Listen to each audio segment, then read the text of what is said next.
Salam sejahtera, anda sedang menonton AWANI Global bersama saya, Naila Huda. Pada Februari, kita bakal masuk tahun kedua sejak rampasan kuasa dilancarkan junta tentera Myanmar terhadap kerajaan de facto pimpinan Aung San Suu Kyi. Setakat ini dianggarkan lebih 1,400 terkorban, manakala 12,000 yang lain ditahan sejak kudeta dilancarkan. 5-point consensus ataupun 5 perkara konsensus ASEAN yang dipersetujui sejak tahun lepas sehingga kini dilihat masih tiada pencapaian yang ketara. Dan ASEAN bawah pimpinan Cambodia sebagai pengerusi tahun ini. Bagaimana ASEAN akan berusaha untuk mencapai 5 perkara konsensus dan juga melihat pada masa yang sama lawatan Perdana Menteri Cambodia Hun Sen ke Myanmar berjumpa dengan Min Aung Hlaing pada awal bulan ini. Adakah ini dilihat sebagai satu langkah ke hadapan atau langkah ke belakang dengan hanya memberi legitimasi kepada junta tentera? Dan bersama saya dalam AWANI Global jam ini untuk mengupas mengenai krisis di Myanmar, apa strategi yang perlu diperhalusi ASEAN pada tahun ini, sudah bersedia Dr. Lina Alexandra, penyelaras program inisiatif Myanmar di CSIS Indonesia. Thank you so much, Dr. Lina, for joining me today on AWANI Global. First off, I want to start with the current situation in Myanmar. We're about to enter year 2 since the coup. How do you view the current situation in Myanmar? Has this remained the same since last year, or perhaps is it any different? Well, basically, me personally look at the situation now in Myanmar. It has not so much progress on the ground. It's still pretty much a grim situation on the ground. Of course, the military has continued its pressure, its crackdown against the civilian protesters. And, you know, in many areas, there have been clashes on the ground between the military and ethnic armed groups. And more importantly, regarding the implementation of the 5-point consensus that ASEAN has issued in April last year, there has not been significant progress in terms of achieving the points in the 5-point consensus, in terms of the ceasefire among the conflicting parties and the delivery of humanitarian assistance facilitated by ASEAN. And of course, the most important thing is the facilitation of the dialogue between the conflicting parties. Those things have not been achieved, let alone ASEAN has already currently under Cambodia already have 2 special envoys. The first one is from Brunei and now from Cambodia. And of course, it's not fair to judge the performance of the current special envoy. But basically, from what we are seeing now, at least the beginning of the year, it doesn't really look good at the start. So you might have to wait and see how it will develop. We do have to wait and see how it develops this year, but what we have seen so far is the Cambodian Prime Minister's visit to Myanmar earlier this month. What do you make of this visit? Well, I think, of course, as the head of the government and head of state, Prime Minister Hun Sen has all the right to visit and to meet the invitation from the military junta in Myanmar. But as we all know that he is also Cambodia holds the chairmanship of ASEAN this year. So we cannot detach that particular position or status of Cambodia as the chair of ASEAN. And this visit should actually become the opportunity for Hun Sen, both as the head of state of Cambodia, but also as the chair of ASEAN, to really negotiate and talk with the military junta regarding the achievement of or the implementation of the 5-point consensus. Mm-hmm. But unfortunately, regarding the process, I don't think there has been consultation, thorough or deep consultation with the other leaders of ASEAN to really formulate the agenda regarding on what he needs to say with the military junta. And obviously, there has been some tensions or disagreement from the ASEAN leaders, as we learn from the statements from the foreign minister of Malaysia, foreign ministers of Singapore, that they do not see the visit has brought about fruitful achievement in terms of the 5-point consensus implementation.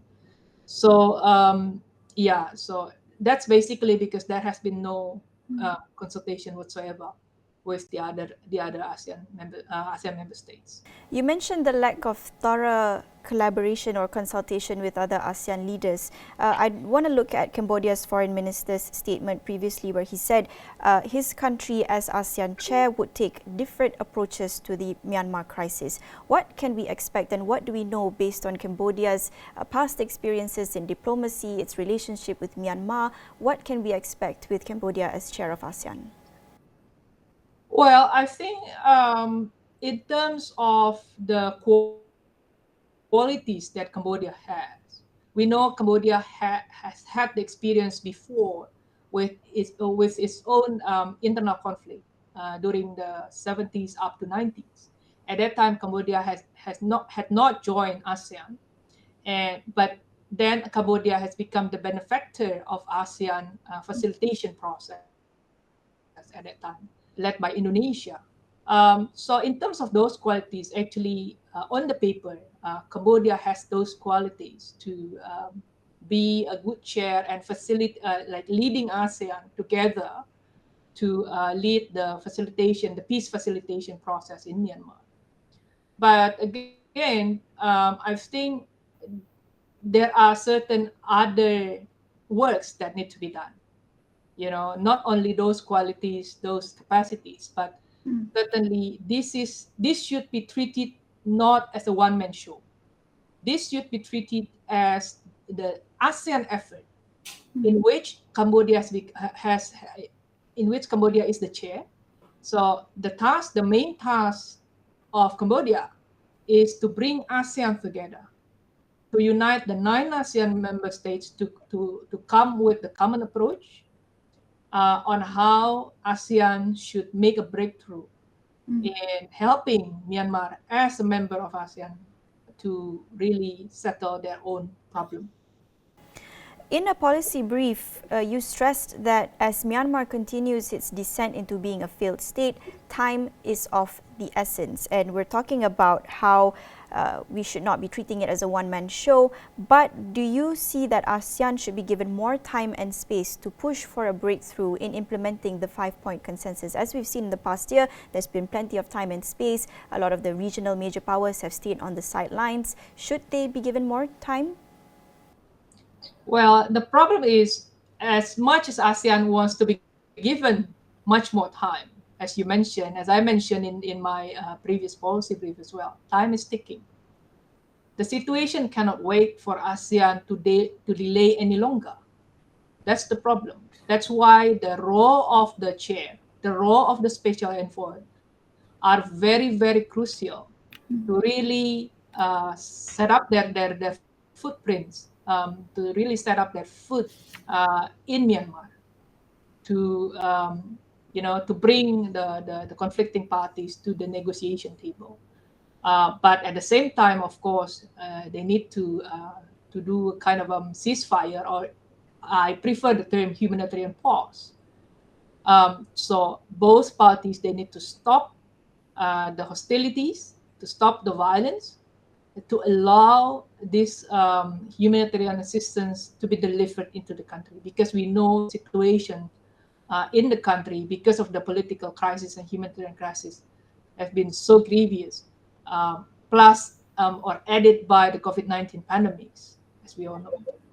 But the main task really is how to restore democracy back in Myanmar, while certainly meet the needs of the people on the ground in terms of assistance.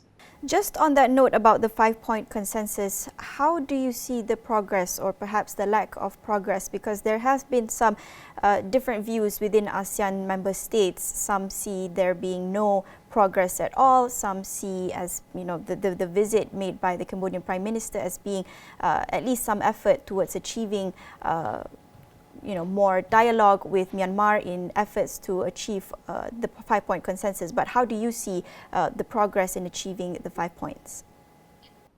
Well, I think on the one hand, you can say this is a kind of bold move that have been taken by the prime ministers of Cambodia. It shows certain, maybe you can call it activism or whatsoever, compared to the previous one, the previous chair. But on the other hand, if we look deeper into the substance, I don't think it really, as I put my opinion just last time in the Jakarta Post, that it's not ticking the box. It's still not yet ticking the boxes of the 5-point consensus. First, when we talk about cessation of violence, it's not the ceasefire between the military and the ethnic armed groups. What is meant by the five-point consensus is the cessation of violence between the military and the pro-democracy groups. In terms of the humanitarian assistance delivery, I think there is certain progress in terms of putting up the idea of organizing a meeting among several stakeholders, including the ASEAN Humanitarian Assistance Center, AHA Center, and with the Myanmar Red Cross, and also other local stakeholders, plus the UN agencies. I think to some point, we have to admit that's a good start. But what we want to question more is, will this process be impartial? Because what we see in terms of the local stakeholders, they are the agencies or the actors that are being appointed or selected by the military junta. We don't really see whether the other side have been also taken into account as part of the maybe soon enough will become the so-called humanitarian task force, for example. And we know in the structure of AHA Center itself, it's still the representative of the military junta that's part of we call it as a governing board or something. So what we need to make sure is the humanitarian task force, if there is any, it will be impartial. But the most detrimental problem with the meeting, the result of the meeting is, in the joint press release, we can see that the military junta says that the 5-point consensus is in line with the 5 points of the roadmap of the military junta. That is a total mistake. That really implies that the 5-point consensus is actually reflecting or being steered or being driven by the agenda of the military junta.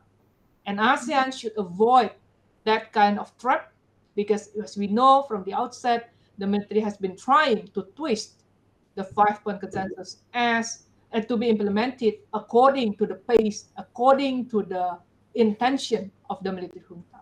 And it should not be like that.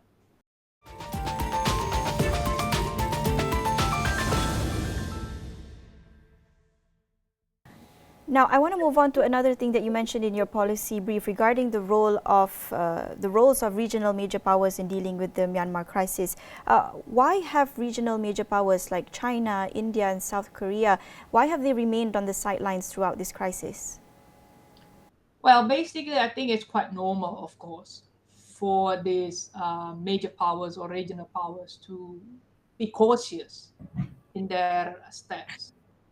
For realistic reason, they need to preserve or maintain their interests in the country. For obvious reasons, they have investment, they have trade relations, they have other connections, political connections in the country. I think it's for obvious reasons. They need to they need to convince themselves that they are dealing with the right, so-called the right authorities, But then I think, of course, what I see, even including China, these major powers or regional powers, they have the same interest to see in Myanmar, which is peace and stability. And to some extent, they want to see democracies being restored in the country, because that is something that will guarantee the peace and stability to be restored in the country. No one wants to see violence as it is taking place right now. None of the countries, I think, would like to see that.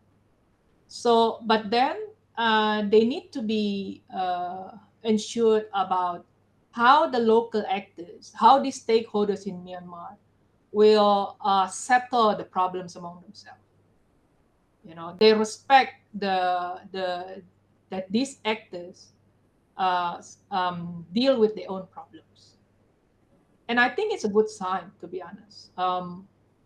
The most important point is how these Myanmar stakeholders facilitated or helped by ASEAN to really come up with their specific needs. How do they want the regional powers to help them? They should be the one that tell the regional powers, okay, these are the things that you need to help us.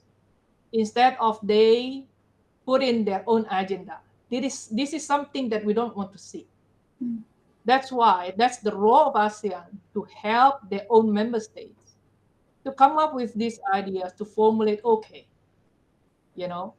ASEAN should lead all the process while these regional actors work through ASEAN to help Myanmar.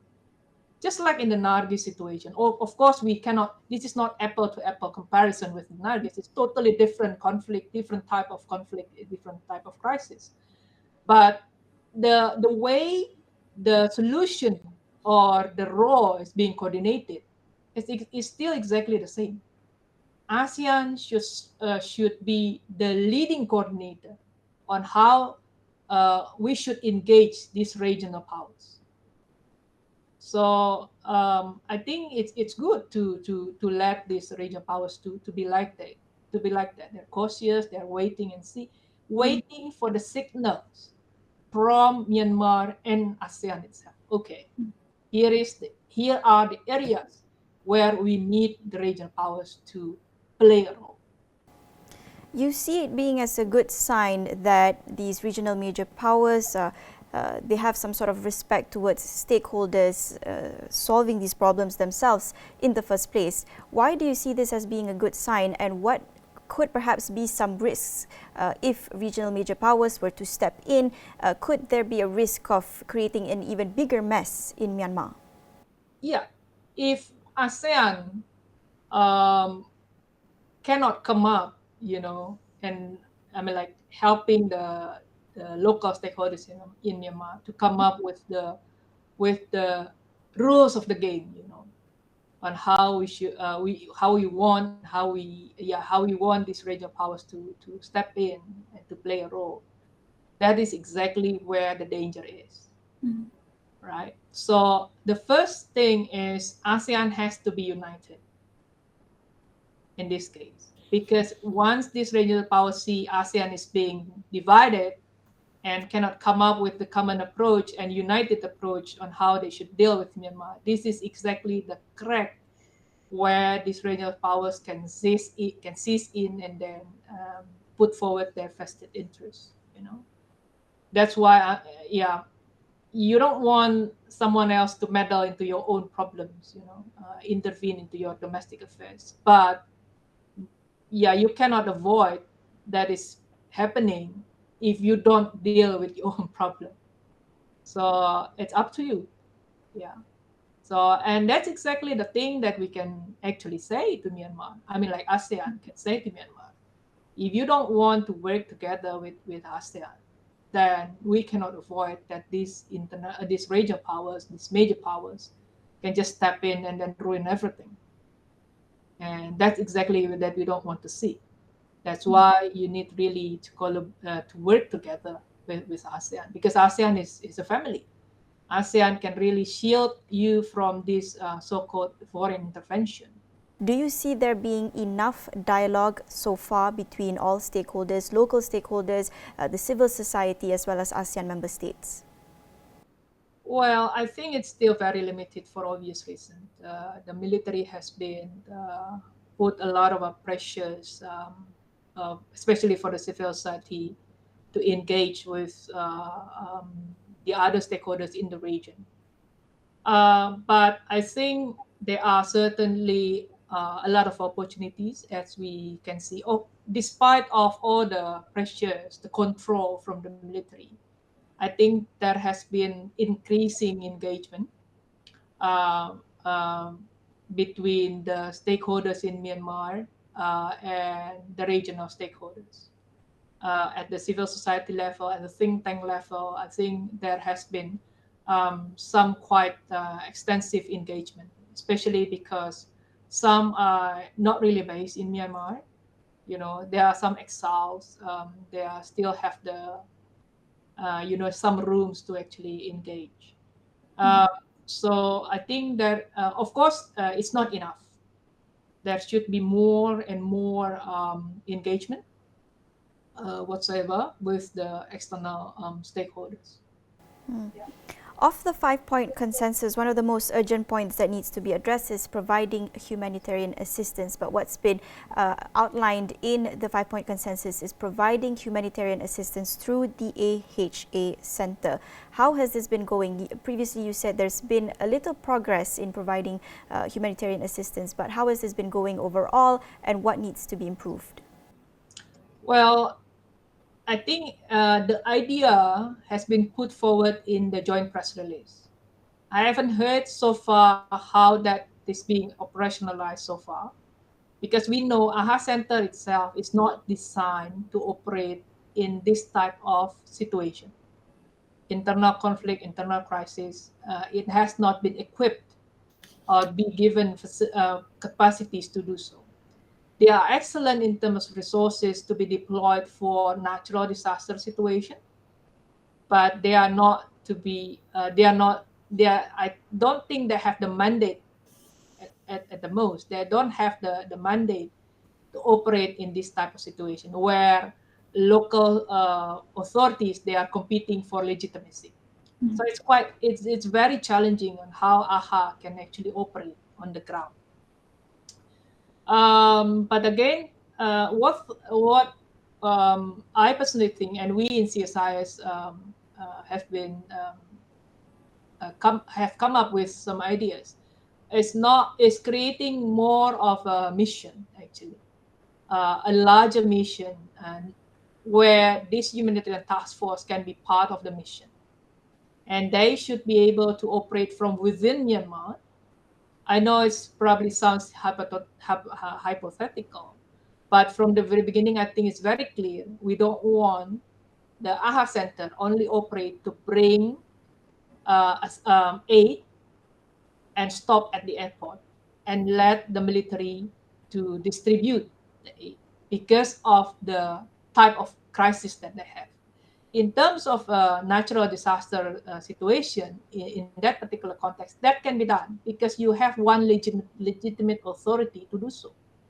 But in this type of crisis, we cannot let the military forces to deliver aid. I think it's quite very logical question to whom they will deliver those assistance. It's not going to reach to the people in the most needy people, right?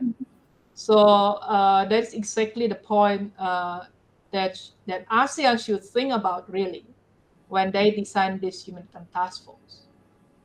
The help of the United Nations agencies and the existing humanitarian agencies that are already working on the ground in Myanmar, I think ASEAN will need certainly to collaborate with them. But the thing is, ASEAN needs to create the mechanism on how they can ensure that this assistance will reach to the most to the people that are in need. But what we are thinking is to have the mission that is reflecting the 5-point consensus, the three key major tasks. First is the cessation of violence. So we have this kind of monitoring mission, something like that. And second, we have something like the human task force itself. And the third one, we can have a kind of a dialogue office, I must say. That is according to the 5-point consensus. It should be led directly by the special envoy, assisted by the Secretary General. So this type of mission is something that is needed, but this is in the ideal setting. We don't know whether this can be implemented on the ground, but at least if the humanitarian task force can start first, then we can think of other mechanism. But the most important thing, the message is for the special envoy not to work in the setting of shadow diplomacy.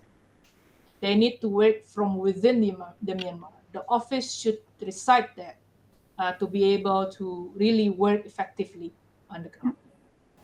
Thank you so much Dr. Lina. Itu tadi Dr. Lina Alexandra, penyelaras program inisiatif Myanmar di CSIS Indonesia, sedikit banyak kongsikan pandangan mengenai krisis di Myanmar, apa yang boleh kita jangkakan pada tahun ini dengan Cambodia sebagai pengerusi ASEAN dan apa yang perlu dilakukan lagi negara-negara anggota ASEAN supaya krisis di Myanmar ini tidak terus berpanjangan. Terima kasih sekali lagi kepada Dr. Lina. Itu sahaja perkongsian dalam AWANI Global jam ini. Bersama saya Naila Huda.